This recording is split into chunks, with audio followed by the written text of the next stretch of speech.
حضرت سہل بن سعد کہتے ہیں کہ ایک شخص رسول اللہ صلی اللہ علیہ وسلم کے پاس آیا اور آپ نے ارشاد اور آپ سے آ کے کہنے لگا کہ یا رسول اللہ میرے اوپر بڑے فاقے ہیں، بڑی تنگ دستی ہے، میرے لیے دعا فرمائیں۔ تو حضور صلی اللہ علیہ وسلم نے اسے تین چیزوں کا حضور صلی اللہ علیہ وسلم نے اسے حکم فرمایا۔ یہ جو معمولی ہوتے ہیں نا علاج، ان پر ہم توجہ کوئی نہیں دیتے،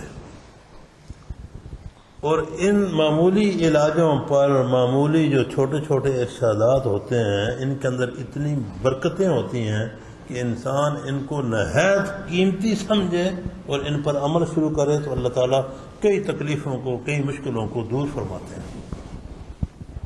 حضور صلی اللہ علیہ وسلم نے اس صحابی کو 3 چیزوں کا حکم فرمایا۔ آپ نے ارشاد فرمایا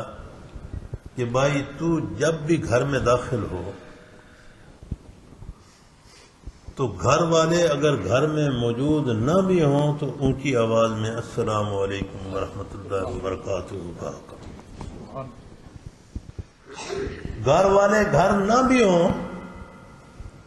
تو بھی اونچی آواز میں اپنے گھر میں داخل ہوتے وقت السلام علیکم ورحمۃ اللہ وبرکاتہ کہا۔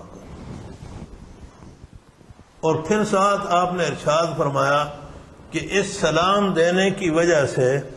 گھر میں جتنی بھی کوئی اللہ کی نعمتیں ہوں گی ان پر سلامتی بھی آ جائے گی، ان میں برکت بھی آ جائے گی۔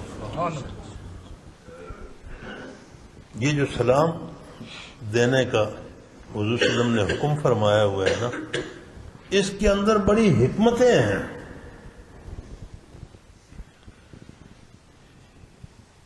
ایک بزرگ بیمار تھے، ان کے پاس ایک شخص آیا تو السلام علیکم ورحمۃ اللہ وبرکاتہ کا اونچی آواز میں، تو ساتھ بیٹھے ہوئے شخص نے کہا کہ بھائی اونچی آواز میں سلام نہ دیں۔ تو بزرگ فوراً ارشاد فرمانے لگے کہ نہیں، اونچی آواز میں سلام دو۔ سلام دینے میں اللہ تعالیٰ نے اتنی حکمتیں رکھی ہیں کہ بیمار پر سلام کیا جائے تو بیماری دور ہوتی ہے، مال پر سلام کیا جائے تو مال میں برکت آتی ہے۔ تو حضور صلی اللہ علیہ وسلم نے ارشاد فرمایا کہ بھائی جب بھی گھر میں داخل ہو، گھر میں کوئی ہو نہ ہو، اونچی آواز میں السلام علیکم ورحمۃ اللہ وبرکاتہ۔ اور پھر ارشاد فرمایا دوسرا حکم جو تھا وہ یہ تھا کہ پہلے سلام دیا جائے، اور دوسرا حکم یہ تھا کہ جب بھی گھر میں آؤ تو سلام دینے کے بعد رسول اللہ صلی اللہ علیہ وسلم نے ارشاد فرمایا کہ میرے اوپر درود شریف پڑھو۔ اور تیسرا حکم حضور صلی اللہ علیہ وسلم نے یہ ارشاد فرمایا کہ جب گھر میں آؤ تو سلام دینے کے بعد میرے اوپر درود شریف پڑھو، اور ایک دفعہ قل هو اللہ احد شریف پڑھو۔ حضرت سہل بن سعد فرماتے ہیں کہ اس صحابی رسول نے اس ارشاد کو اپنے پلے باندھ دیا، یعنی عمل شروع کر دیا اس ارشاد پر۔ اور پھر فرماتے ہیں کہ اس ارشاد پر عمل کرنے کی وجہ سے اللہ تعالیٰ نے اس صحابی رسول کو اتنی برکتیں نصیب فرمائیں کہ وہ صحابی رسول خود بھی خوشحال ہو گیا، اور اپنے مال کو وہ اپنے پڑوسیوں پر بھی خرچ کرتا تھا اور اپنے رشتہ داروں پر بھی خرچ کرتا تھا۔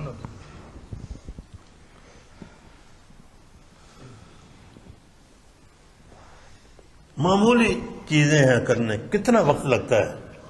سلام دینے میں، درود شریف بھیجنے میں، قل هو اللہ احد شریف ایک دفعہ پڑھنے میں کتنا وقت لگتا ہے، اور فائدے کتنے ہیں۔ اسے یاد کر لو کہ ہم جب بھی گھر میں جائیں گے تو انشاءاللہ العزیز اونچی آواز میں سلام دیں گے، حضور صلی اللہ علیہ وسلم پر درود شریف پڑھیں گے، اور ایک دفعہ قل هو اللہ احد شریف پڑھیں گے، انشاءاللہ العزیز اس کی برکت سے اللہ تعالیٰ خوشحالی نصیب فرمائیں گے، اور اللہ اور اس کے رسول کے نام کی وجہ سے جو برکتیں ملتی ہیں، پھر جو مال آئے گا انشاءاللہ وہ بھی برکت والا ہوگا اور وہ خیر کے کاموں پر خرچ ہوگا۔ إله إلا الله لا إله إلا الله لا إله إلا الله لا إله إلا الله لا إله إلا الله لا إله إلا الله لا إله إلا الله